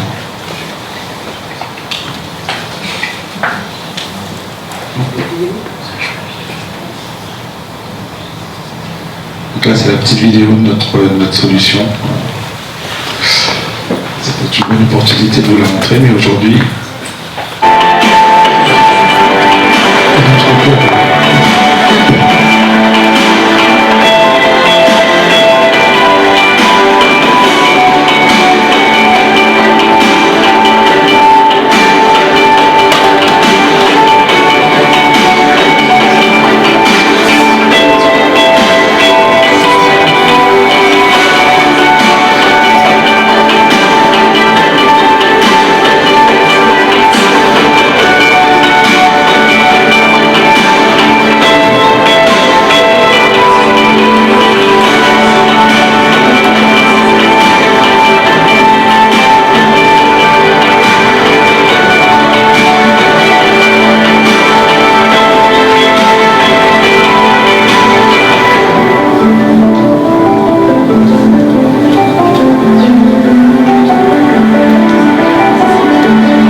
Donc là, c'était c'est un petit teaser que l'on a fait, mais l'idée de montrer cette vidéo, c'était surtout pour, plus que juste le design que l'on a mis en place, c'était de vous montrer toutes les étapes et tout ce que vous pouvez faire avec un DAM. C'est-à-dire, du moment où vous avez uploadé, la première image c'était l'upload, vous pouvez gérer quels sont les formats que vous voulez, comment vous voulez qu'ils arrivent dans vos fichiers, partir ensuite sur tout ce qui est sur la catégorisation. Donc on part de la recherche, des métadatas. On n'a pas montré l'idée de la sécurité parce que c'est du code, donc c'est impossible à montrer sur une petite vidéo. Mais au moins vous pouvez contrôler qui a accès, qui envoie quoi, comment, quand. Ce genre d'informations. Vous avez tous les workflows, qui va travailler avec le média que vous allez uploader, à quel moment ils le reçoivent, est-ce qu'ils peuvent collaborer avec d'autres équipes. Tout ce qui est automation aussi. Et là, on entend tous les outils que l'on peut mettre à disposition, que ce soit du machine learning, de l'AI, c'est-à-dire background removal, retrouver des visages. On a des outils pour retrouver des marques, c'est-à-dire si vous travaillez pour un grand journal et que vous voulez à tout prix savoir si votre marque est sur une photo, on peut le retrouver aujourd'hui et les sortir, les extraire, les rentrer dans un workflow, les mettre dans un fichier, vous envoyer un email, ce genre de choses qui vous permettent de gagner du temps, mais surtout qui améliorent votre efficacité, parce que vous n'avez plus qu'à vous concentrer sur votre métier premier. Vous avez et ensuite tout ce qui est la partie de média transformation. Donc c'est la partie qui est en bleu au milieu. C'est tout ce qui fait que on va convertir le média, on va le compresser. On va parler de méthodes pour les vidéos de WebP ou d'Avif. Donc ça c'est tout ce qui est image et statique, ça va être ça. Si on parle de vidéo, on va parler de WebM. Donc on va commencer à compresser, à rendre votre document plus léger. Si on part plus loin encore dans la vidéo, on va parler de transcoding ou transmixing, dépendant de si vous utilisez de l'HLS, du Dash ou d'autres méthodes. Nous, ce sont les deux qu'on utilise parce qu'elles sont bien déployées partout dans le monde. Donc voilà, vous avez des vraies méthodes pour rendre votre contenu plus léger et ensuite le distribuer. Et là, ça part après pas avec des outils d'approval. Chez Scaleflex, l'avantage que l'on offre à nos clients, c'est que la solution est 100% flexible. Aujourd'hui, on adresse deux catégories de personnes, on va dire. Aussi bien les développeurs qui ont besoin d'avoir la main sur l'outil, qui ont besoin de flexibilité, qui ont besoin de faire ce qu'ils ont envie quand ils en ont envie. Et donc là, on a un outil qui est 100% headless, ou on a un modèle widget qui permet de sélectionner quelques points. Ça vous donne un script de code que vous copiez-collez, que vous ajoutez dans vos applications, et puis vous pouvez le travailler complètement white label, jusqu'à la partie marketeur ou utilisateur qui n'a aucune compétence technique. Mais comme je dis, notre outil il est pensé de la même façon que Google, c'est-à-dire si vous avez besoin d'une documentation, c'est qu'on l'a mal fait. Donc le but du jeu, c'est que vous rentriez sur une plateforme, une console, et puis vous allez cliquer à droite, puis vous voyez description, comme vous savez que vous pouvez taper, vous avez le petit bouton qui dit « Ah, ça c'est un JPEG, vous n'allez pas le faire, c'est déjà fait ». On va vous rajouter les codes couleurs, il y a plein de choses qu'on peut faire, mais l'idée, c'est que cet outil peut être utilisé par toutes les communautés, de la façon dont vous avez besoin, avec l'efficacité que vous recherchez par rapport à vos besoins d'entreprise. Et donc, enfin, on arrive à la partie qui est la plus intéressante, c'est l'empreinte carbone digitale. Qu'est-ce que ça veut dire pour nous? Comment c'est géré? Aujourd'hui, ce qu'on s'est rendu compte, c'est que tout le monde, ou du moins en tout cas beaucoup de nos clients, s'envoyaient des documents à droite et à gauche. Qu'est-ce qu'ils font? Ils vont prendre un document, ils vont se le copier sur leur ordinateur. Ensuite, ils vont commencer à dire « Ah tiens, je dois l'envoyer à Pierre qui travaille de l'autre côté. » Donc qu'est-ce qu'ils font? On va aller sur Internet, on va ouvrir son email, et puis là on va copier-coller le document dans son email, et là on l'envoie. Et bien sûr, tout ça, ça génère. Ça génère. Donc nous, qu'est-ce qu'on a offert pour le faire différemment? Nous, on vous dit, on vous fait juste un lien, vous n'avez plus à copier le document. Et ça, vous pouvez les récupérer directement dans le DAM. Ça permet deux choses. Un, on arrête de copier les documents. Deux, vous êtes toujours en sécurité puisque c'est vous qui contrôlez le document qui est envoyé. Mais surtout, par rapport à ce qui se passe au jour d'aujourd'hui, c'est qu'il y a beaucoup de documents qui sont envoyés un peu partout. Parfois, est-ce que c'est le bon? Est-ce que vous avez bien, comme je disais tout à l'heure, vous êtes allé dans le Google Drive, vous avez trouvé un document. Est-ce que c'est bien celui qu'il fallait envoyer à votre client? Est-ce que vous n'êtes pas trompé? Si vous n'êtes pas trompé, vous avez envoyé 2 fois le même document. Et au niveau de la planète, on s'est aperçu, les chiffres, en tout cas les market research qui sont sur le domaine disent que tous ces chiffres vont encore doubler parce que justement on a un problème de malveillance inconsciente. Et donc c'est pour ça que le DAM pourrait vous aider à réduire cet impact en maîtrisant mieux vos contenus. Donc les URL CDNisées, c'est un miracle. Je ne dirais pas que c'est un miracle. Pour limiter notre empreinte carbone. C'est une... alors, pour ceux qui sont dans le domaine, je ne vais pas vous vendre que c'est c'est une innovation qui vient de sortir. Non, ça a toujours existé, mais ça n'a jamais vraiment été exploité. Aujourd'hui, nous, par exemple, sur notre solution, c'est un point de base. Pourquoi ? Parce que, comme je vous l'ai dit tout à l'heure, chez Scaleflex, nous, on a pensé d'abord à la performance. Donc performance, sans le savoir, on faisait de la sustainability, pour reprendre le mot. Mais surtout, on a commencé par dire, il faut optimiser les contenus. Parce qu'il fallait que ce soit rapide et léger. Et c'est la DNA de Scaleflex. Ça a commencé comme ça. Donc qu'est-ce qu'on a fait ? On a commencé par la compression des éléments, le redimensionnement à la volée, c'est-à-dire avoir le moins d'interaction manuelle quand vous commencez à envoyer vos documents. Pourquoi on parle de redimensionnement ? Parce que derrière, vous pouvez l'envoyer sur un ordinateur, vous pouvez l'envoyer sur un gros écran, vous pouvez l'envoyer sur un téléphone portable, et tout ça, aujourd'hui, si vous le faites à la main, comme on le faisait dans le passé, ça veut dire que vous créez un document à chaque fois, avec les bons paramètres, et vous attendez à ce que ce soit envoyé. Aujourd'hui, tout ça c'est fait directement, sans que vous ayez rien à toucher. Et puis derrière, l'envoi de votre document via CDN auprès de votre utilisateur. Qu'est-ce que ça veut dire ? Ça veut dire qu'en somme, quand vous êtes, alors pour vous donner une petite image si vous n'êtes pas familier avec le monde du CDN, prenez le cas où vous avez un hébergeur qui est en France, mais que votre audience se trouve aux États-Unis ou en Chine, si vous voulez.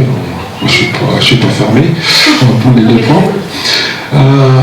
Et donc, qu'est-ce que ça veut dire ? Ça veut dire que si vous avez votre utilisateur aujourd'hui qui vient sur votre site internet et qu'il n'y a pas ce réseau d'accélération, ça veut dire qu'il va prendre un avion et qu'il va venir, alors on va dire de New York jusqu'à Paris pour récupérer l'information. Donc, quand vous prenez l'avion, vous savez que ça fait un petit peu... on va dire New York-Paris, on va dire 8 heures de vol. Donc ça prend un peu de temps. Avec le CDN, l'idée c'est de dire que on va rapprocher le contenu de l'utilisateur. Donc le truc c'est que si j'ai un point de présence qui se trouve à New York, je vais envoyer mon information à New York, ce qui fait que l'utilisateur, quand il est à New York, il va venir se connecter directement sur le point de présence qui est le plus proche de lui.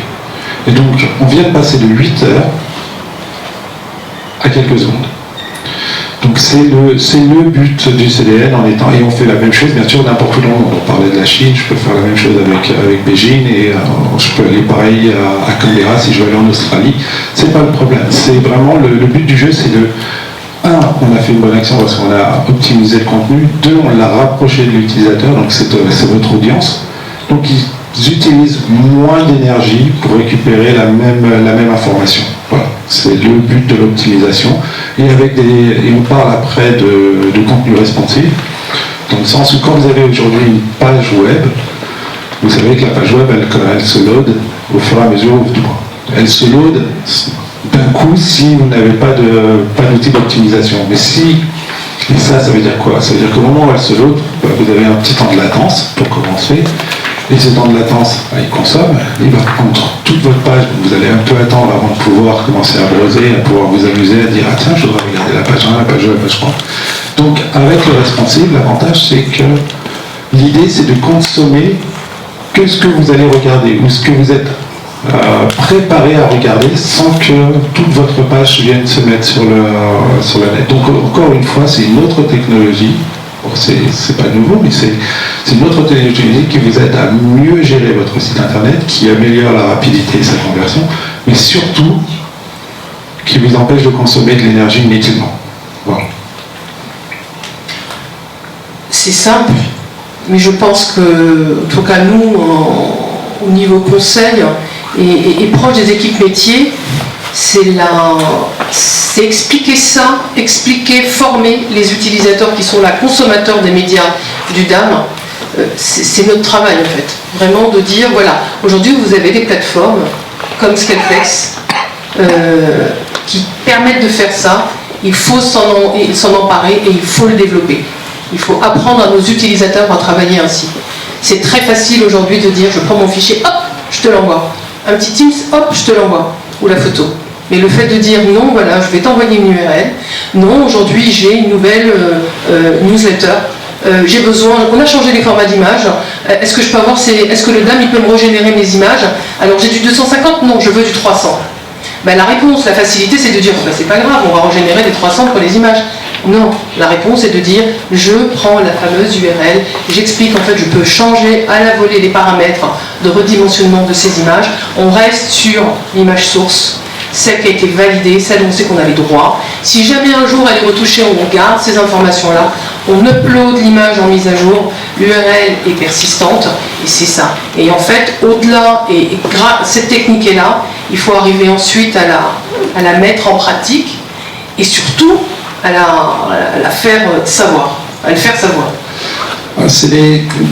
Là c'est plus un monde de développeurs parce que c'est ceux qui comprennent tout ce qui est le monde du SEO, de la performance, qui sont vraiment intéressés par ce type de méthode. Mais c'est vrai que derrière, pour le DAM, c'est la partie que tu reprenais, c'est-à-dire, voilà, j'ai un document, c'est une adresse CDNisée, je l'envoie, vous savez que le document que la personne va recevoir, c'est le document qui a été optimisé.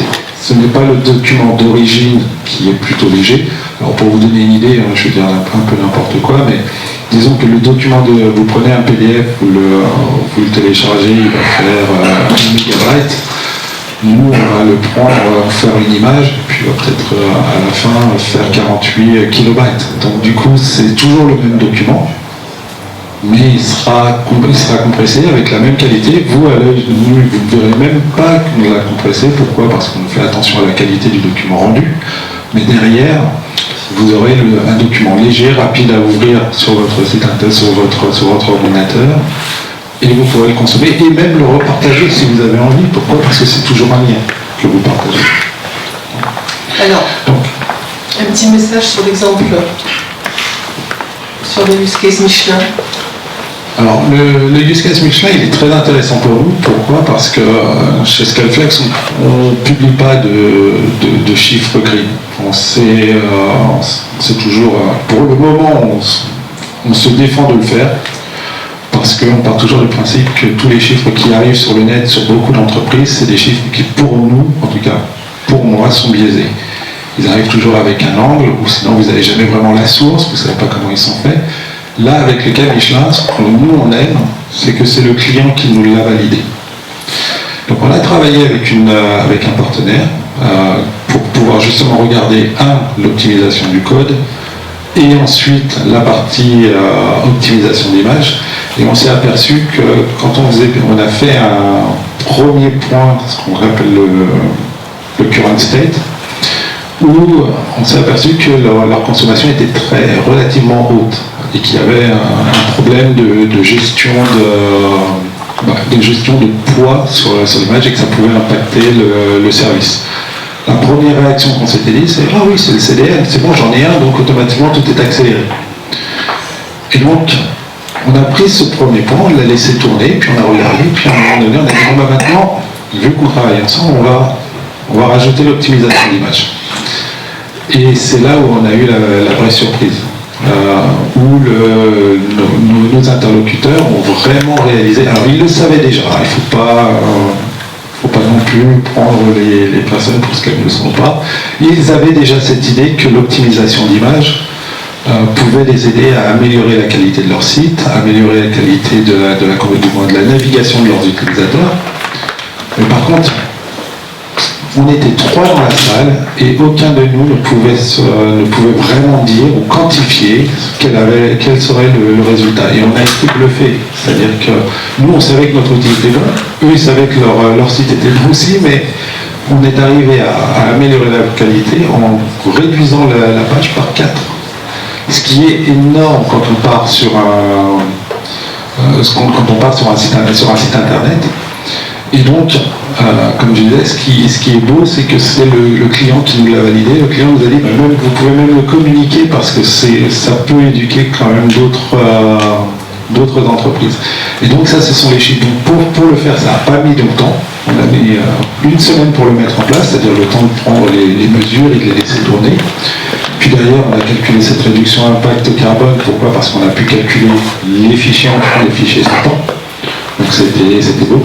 Et le fait qu'on ait vraiment allégé les contenus sans jamais dénaturer la qualité de l'image. C'est-à-dire qu'aujourd'hui, si vous allez sur les sites, le guide Michelin ou je sais plus. Michelin.pays. Du coup, je suis chez Michelin. Ouais. Non, c'est pas coordonné, donc c'est pour ça que je t'apportais une précision. Et sur les sites, c'était effectivement assez impressionnant de voir la différence avant-après. Et je précise parce qu'on est en workshop avec plusieurs personnes, donc notre dame aujourd'hui n'utilise pas Scaleflex. Donc on a des bonnes problématiques comme ça pour savoir comment on va diffuser à partir du DAM, parce qu'on a des connexions DAM, PIM et PIM website. Donc pour l'instant on s'est posé la question comment on va faire. Donc je ne dis pas l'inverse de ce que j'ai dit dans les workshops avec d'autres personnes. Simplement c'est la partie website et sur la partie diffusion DAM, on n'est pas encore dans ce mode-là. Même si on a des CDN par ailleurs et compagnie. Merci. Et donc pour regarder, c'est sur le site michelin.pays, donc michelin.fr, que vous pouvez voir l'œuvre de Scaleflex. Bon, j'ai été surpris, je me sens de faire. Mais bon, voilà, ça prouve le point que je mentionnais, ça a été validé par notre client.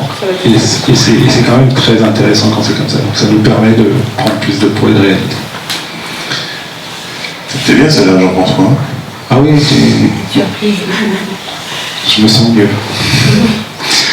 Donc, comment faire comment un DAM durable peut-il aider les entreprises? Bon, bien sûr, on parle de digitalisation, donc automatiquement vous assurer que vous avez le moins de documents papier possible. Ça permet ça enlève la déperdition. La réduction de consommation d'énergie, normale, c'est-à-dire que si vous avez un DAM, donc vous avez un point central pour venir chercher les documents, si c'est bien communiqué auprès de vos entreprises, les vendeurs sauront trouver leur plaquette commerciale, l'équipe marketing sera trouver pour ces événements où sont la photothèque qu'ils doivent utiliser ou la dernière plaquette qui a été mise en place. Pareil, si vous travaillez avec des agences, au lieu de leur dire ouvrez-moi un box, ouvrez-moi ce que vous voulez, vous pouvez leur ouvrir dans votre DAM, donc dans l'autre. Je ne vais pas généraliser, ce serait trop beau.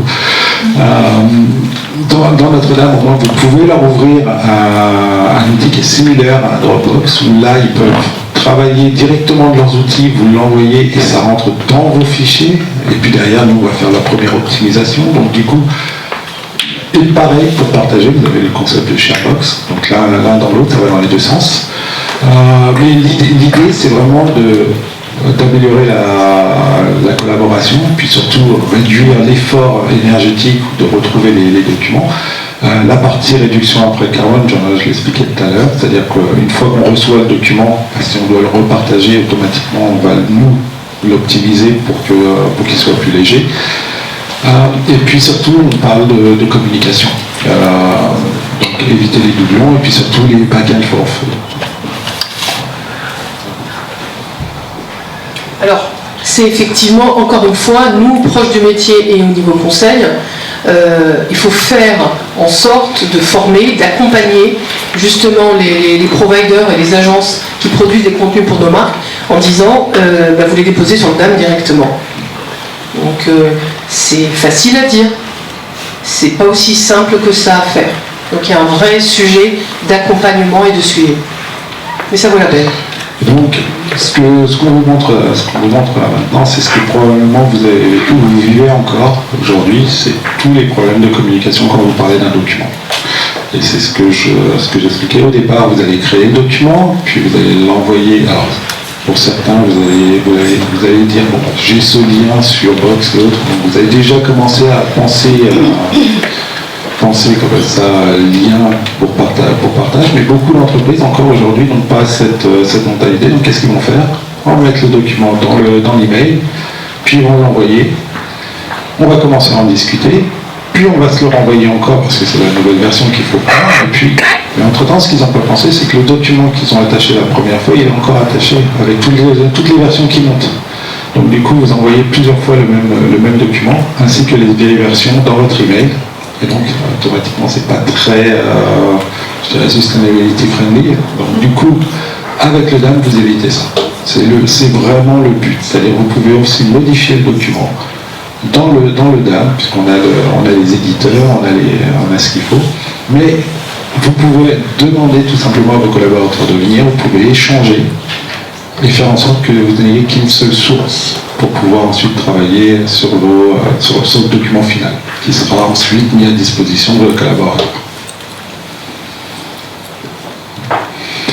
Donc si je prends le cas d'un de nos clients historiques, donc je parlais de Michelin tout à l'heure, on a aussi le BCE, donc la Banque Populaire Caisse d'Épargne.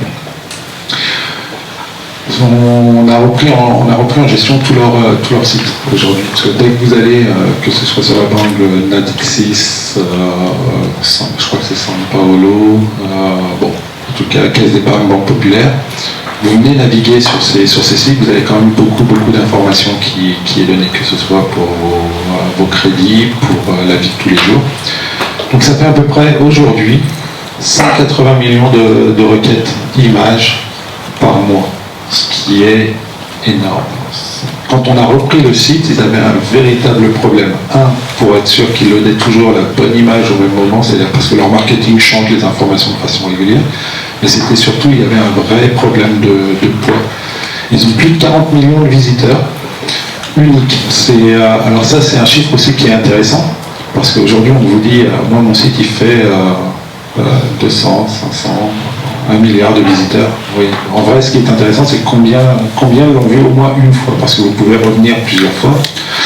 Là, l'idée, c'est, sur leur site, ils ont une grosse consommation d'images, et en plus de ça, ils avaient un gros volume de visiteurs uniques.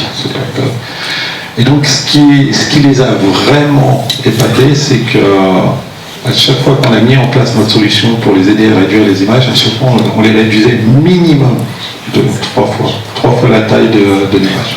Et ce, sans jamais dénaturer la qualité de la livraison. Donc, pour Scaleflex, qu'est-ce que ça veut dire le futur? Aujourd'hui, et donc là c'est plus un appel à témoins que juste une simple explication, chez Scaleflex, on essaye de développer un outil que l'on veut mettre à disposition de nos clients, ou en tout cas de nos prospects, avec une démarche plutôt sympa. Je pourrais en parler un peu plus le jour où on va le mettre en place, mais l'idée c'est de trouver un produit, de développer une petite application sur laquelle vous avez le vrai contrôle, entre guillemets. Vous connaissez les sources que nous allons mettre dans cet outil pour calculer un impact carbone, et ça vous permettra de rajouter ces données dans vos bilans carbone si vous en avez dans le cadre de votre entreprise. Mais ce sont des données qui seront, entre guillemets, transparentes et validées.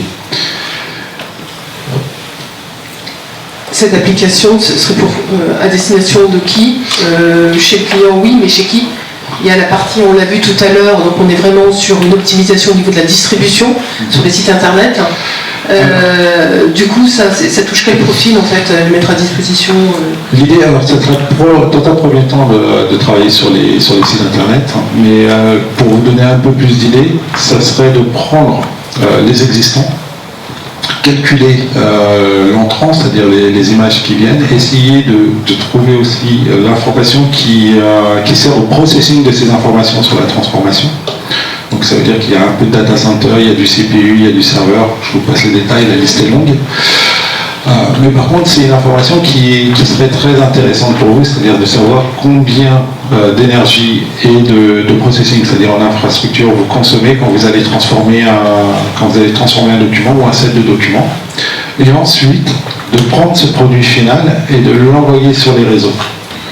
Donc, je parlais d'appel à témoins. Pourquoi? Parce que c'est pas un outil malheureusement qu'on peut mettre à disposition comme ça du jour au lendemain. Pourquoi? Parce qu'il y a beaucoup d'outils, beaucoup de réseaux, beaucoup de chiffres. Aujourd'hui, on parle de mix énergétique et on voudrait aussi, dans ce concept, rajouter ce mix énergétique. Donc, essayer de bien comprendre où se trouve votre audience une fois qu'on a pris les informations, et calculer votre dépense CO2 par rapport à ce mix énergétique. Comme je vous disais tout à l'heure, les chiffres qui sont publiés sont vraiment biaisés. C'est dans le sens, c'est qu'aujourd'hui, si vous poussez le bouchon sur un des providers qui vous annonce des chiffres énormes, là, du type ouais, moi je fais 10 milliards de réduction de CO2, et que vous leur dites mais sur quel type énergétique et quelles sont les proportions par, et là vous allez voir c'est le vide. Tout d'un coup c'est une belle nébuleuse que vous venez de créer, ils n'ont plus aucune, ils savent plus. C'est-à-dire que c'est très facile de faire 10 milliards quand vous êtes en France. Vous allez en Allemagne, le mix énergétique est plus du tout le même. Et là si vous allez en Chine, c'est encore pire. Et donc, en fonction de votre audience et de là où vous allez délivrer votre information, on va avoir des méthodes de calcul qui sont différentes. Alors il va falloir regarder combien de personnes sont venues consulter, qu'est-ce qu'ils ont consulté, et ensuite pouvoir vous donner. C'est pour ça que je dis que c'est pas facile. Toutefois, si on a des personnes qui ont déjà des idées, qui ont déjà pensé, je serais très heureux de les écouter ou même de travailler avec eux pour qu'on puisse sortir cet outil. Parce que ça nous semble intéressant. Et donc, chez Scaleflex, on s'est mis, alors c'est sorti de, je dirais, c'est un peu grâce à Michelin qu'on a réalisé vraiment ce qu'on était capable de faire au niveau du DAM durable. Mais c'est surtout que maintenant, on s'est mis dans l'idée de sortir un vrai programme CSA, de sortir un outil qui pourrait être utilisé. C'est une initiative qui est vraiment volontaire, c'est-à-dire c'est vraiment une équipe chez nous qui s'est montée toute seule, et notre CEO a été le premier à appuyer sur le bouton en disant les gars, puisque vous voulez y aller, puisque vous aimez ça et puisque ça vous intéresse, c'est une équipe de passionnés, on s'est mis dessus. Et maintenant ça va rentrer dans la politique de la compagnie. Voilà comment ça s'est commencé. Et la raison pour laquelle je suis là aujourd'hui, c'est aussi ça a été un peu l'idée, c'est-à-dire que Malika a dit on fait le suivi de ce qu'on a fait dans le DAM l'année dernière. Et je pense que notre CEO n'a même pas lu la fin de l'email, il a vu Green, il a dit oui, on y va. Oui. Voilà. C'est surtout qu'à la conclusion de la conférence sur le DAM durable, on avait déjà un peu suggéré de continuer à avancer sur le sujet. Et merci à vous d'être. Et ça rentre vraiment ça va rentrer dans notre DNA pour les actions futures. C'est un peu ta conclusion ? Ah bah, ça ne pouvait être que ma conclusion.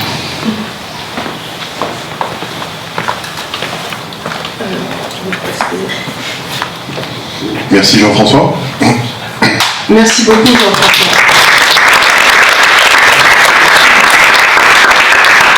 Alors c'est vrai, Et nos synthèses, on les fera tout à l'heure. Ouais. Non, on va accélérer parce qu'on est à peu près deux fois en retard. Néanmoins, ce qui est intéressant, et puisque j'ai le plaisir avec Lucille d'être sur l'architecture transverse, sur la partie Michelin, c'est vrai qu'il y a un DAM qui est séparé, mais l'intérêt du DAM et de l'ELS aujourd'hui, parce qu'on n'utilise que la partie image service, c'est que finalement c'est de pouvoir distribuer des contenus cross-platform à travers les CMS, les PIM, etc. Voilà. Alors, on va aller à la slide du cocktail. Hop là. Donc, simplement ce qu'on retient rapidement, peut-être que tu peux réévoquer les différents points. Ah, excuse-moi. Accepter l'incertitude, ça c'est vraiment, je pense que c'est pas dans notre ADN de français. Accepter de se tromper, ça ne l'est pas non plus, mais vraiment et recommencer. Voilà. Donc définir différentes, essayer d'avancer, de se dire mais c'est pas la bonne chose, on continue, on ne lâche pas, et on a le droit de se tromper, et on a le droit de réfléchir, de se poser et de créer sa propre grille. Exactement. Alors, bon, je viens de regarder il y a quelques secondes, j'ai pas eu de questions précises sur le Slido, mais est-ce que vous auriez à tout hasard une question rapide? Dans tous les cas, comme le précise Malika, parce que je pense qu'on a tous un petit peu soif, vous pourrez, ne serait-ce que partager entre vous finalement ces retours d'expérience. Et dans tous les cas, ce n'est que le début du commencement, puisque on aura une deuxième session fin septembre, si je ne me trompe pas, Malika. En septembre. En septembre. Avec en principe Nicolas Boutet. Donc vous voyez qu'on prédit presque déjà l'avenir. Mais l'idée c'est une histoire d'échange et de partage de bonnes pratiques. Alors très rapidement en fait on a évoqué un certain nombre de choses, comme l'a dit au départ Malika, sur est-ce que quand j'ai un DAM, quand j'ai pas un DAM, des bonnes pratiques. Dans tous les cas, on a évoqué tous ces sujets, donc c'est pour ça qu'on va passer très rapidement, mais l'idée elle est toujours dans vraiment la rationalisation de l'usage des contenus, c'est-à-dire que c'est pas l'IA qui va gérer ça tout seul, il faut aussi des gens derrière qui soient capables de gérer au mieux ces contenus, ne serait-ce qu'en termes de doublons et d'organisation de métadonnées. La plupart des DAM aujourd'hui sont gérés par de la métadonnée, donc sans peu de métadonnées, il ne faut pas s'étonner qu'on trouve peu de choses. Comme disait Lavoisier, le néant ne va pas se créer comme ça du chaos. Donc dans tous les cas, il faut pouvoir travailler tous ces éléments. Si vous avez pas et à la fin, si on n'a pas de système DAM, qu'est-ce qu'il faut faire? Il faut lancer ce qu'on appelle un RFP, Request for Proposal. Et dans le cas lorsqu'on a un système DAM, on est dans l'optimisation, ce qu'ont très bien fait d'ailleurs les équipes de Decathlon, c'est d'ailleurs dans le challenge, on fait des études, on fait des analyses. Bon, comme il y a le A derrière moi, bien entendu, vous pouvez nous contacter pour ces analyses et ces études. Et dans tous les cas, ce qui est vraiment intéressant, c'est de pouvoir optimiser ces flux. Typiquement, on va pas forcément dire le DAM il n'est pas bien, on change. Voilà, il y a nous on voit trop de clients, on se retrouve avec un DAM, deux DAM, trois DAM, un PIM, deux PIM. À un moment donné, on essaie d'être intelligent et c'est pas que la technologie. Et la technologie aujourd'hui nous permet de. Alors ces éléments, il y a un autre point d'ailleurs qu'on a évoqué en workshop qui sont les KPI. Donc d'ailleurs j'étais un petit peu étonné, oui, c'était un peu compliqué pour avoir la volumétrie et tout ça de diffusion, c'est lors de notre échange cet après-midi, mais ça c'est véritablement important. Alors, à l'instant T, on doit être capable de savoir ce qui est diffusé, ce qui est consommé, et ça doit être une exigence en tout cas qui doit faire partie de la solution, et si elle ne l'est pas, il faut l'obtenir. Voilà. Alors bien sûr, pour montrer que les marques font de belles choses, ils s'engagent aussi. C'était difficile de ne pas parler de clients qui nous ont accompagnés dans cette journée, à commencer par Decathlon. Et aujourd'hui, d'ailleurs, quand vous rentrez dans Between Village, la première chose qui vous accueille presque, c'est la seconde vie. Donc, je vois encore tous ces 15 mètres de bicyclette, avec effectivement cette réutilisation, comme évoquait Dominique, et surtout dans le vélo. Alors, je suis un peu dans le vélo, donc je sais à peu près de quoi on parle. Un vélo, ça ne change pas tous les ans, et qu'avec pas grand-chose, en fait, on peut redonner vie à tous ces éléments. Donc ça, c'est super important. Et avec beaucoup de signalétique. Ce que j'aimais aussi chez Decathlon, on a de la communication qui va avec. Donc on a des gens comme Lucille, Mathilde, qui travaillent à tout ça, et on a des PLV qui nous expliquent tout ça avec des infographies. Donc il y a un véritable engagement de la marque, en tout cas aujourd'hui, et c'est ce qui fait qu'aujourd'hui, d'ailleurs, les deux marques Decathlon et Michelin font partie des 10 premières marques préférées des Français. Voilà. J'ai bien parlé en communication. Non, mais c'est un véritable honneur partagé parce qu'en plus, on le sent dans le mindset des utilisateurs. Et puis le deuxième, c'est effectivement Michelin, où là, effectivement, j'ai besoin au quotidien depuis 4 ans de travailler avec eux sur toute cette transversalité. Mais sachez qu'aujourd'hui, en fait, le pneu va devenir de plus en plus rare en termes de business chez Michelin, puisque d'ici 2035, ça sera moins de 40% du business. Aujourd'hui, Michelin investit énormément dans la recherche, la R&D, les masques, la fabrication de tissus, beaucoup dans le biomédical également. Donc, parce qu'effectivement, Monsieur Nego, en prenant ses fonctions il y a 3 ans, a pris le parti. Est-ce que je fais des pneus à 50 € en coupe comme les Chinois, ou est-ce que je fais du haut de gamme? Bon, heureusement, on a aussi besoin de pneus de très haute technologie, comme dans l'agriculture par exemple, où il y a rarement les Chinois. Mais en tout cas, il y a un véritable engagement, et pas plus tard que jeudi dernier, je participais au Green IT également avec les équipes. Donc il y a tous les 2 mois, il y a une organisation qui est faite avec un véritable challenge. D'ailleurs, parmi les débats, c'est pour ça que j'avais un peu levé la main, et puis bon, je t'ai laissé parler Dominique, mais notamment ce qui a été identifié chez Michelin comme gros consommateur de CO2, c'est les printers. Donc maintenant, on va arrêter d'imprimer. Voilà, pour la faire courte. Et deuxième point, c'est l'optimisation du code. Globalement, je ne vais pas dire que le Java est interdit, mais on n'en est pas loin, notamment dans l'optimisation en tout cas des codes. Et puis pour terminer, une belle vidéo. Et d'ici le mois de janvier prochain, alors ça va coûter un petit peu plus cher, mais vous pourrez rouler avec ça.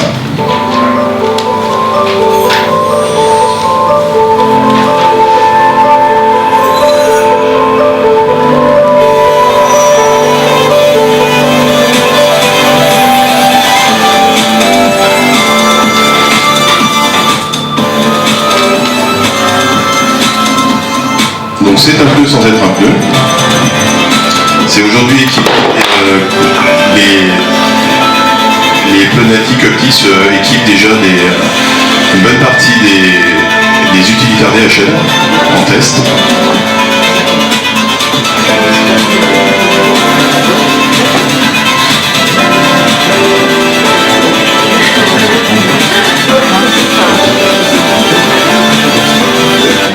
Donc effectivement, comme tu disais Dominique, en fait on va plus changer son pneu, ce qui pose une problématique puisqu'à un moment donné, si son business est basé sur ce pneu-là, on n'en vend plus. Alors évidemment on est sur de l'haut de gamme, on l'a toujours précisé, c'est-à-dire qu'aujourd'hui un Cross Climate 2, vous en avez à peu près pour 180 €, donc c'est pas 50 €. Là on va être encore un petit peu plus cher, mais on est sur une vraie technologie et pour l'avoir testé personnellement, on ne sent absolument aucune différence, c'est assez incroyable. Voilà. Et puis vous savez de la loi américaine qui fait qu'il y a des subventions, etc. qui sont faites, mais malheureusement, effectivement, on se retrouve dans un cas où les Américains qui produisent du pétrole sont en avance sur cette partie-là. Maintenant, un petit peu de lecture, et pour reprendre les propos de Dominique, finalement, on a un certain nombre de reports qui ont été publiés. Toute cette présentation vous sera présentée, vous pourrez cliquer dessus, aller directement sur les PDF ou les formes, que ce soit le footprint, qu'il y a ce fameux rapport où globalement vous avez à peu près l'ensemble des chiffres et des infographies que vous allez retrouver aujourd'hui. Et puis je vous conseille la petite lecture de On va droit dans le mur qui est assez marrante de notre ami Luc Julien. Notre blog évidemment, et parmi notre blog, on a fait un très gros post en fait sur cette partie durabilité. On retrouve des interviews, des retours d'expérience, des analyses. Donc on a essayé d'agréger, le post est en français et en anglais. Voilà. Et puis bien entendu pour mettre cela en forme, on a fait un white paper. Et donc ce white paper il vous sera disponible en français et en anglais la semaine prochaine. Donc vous recevrez un lien, vous pourrez le télécharger.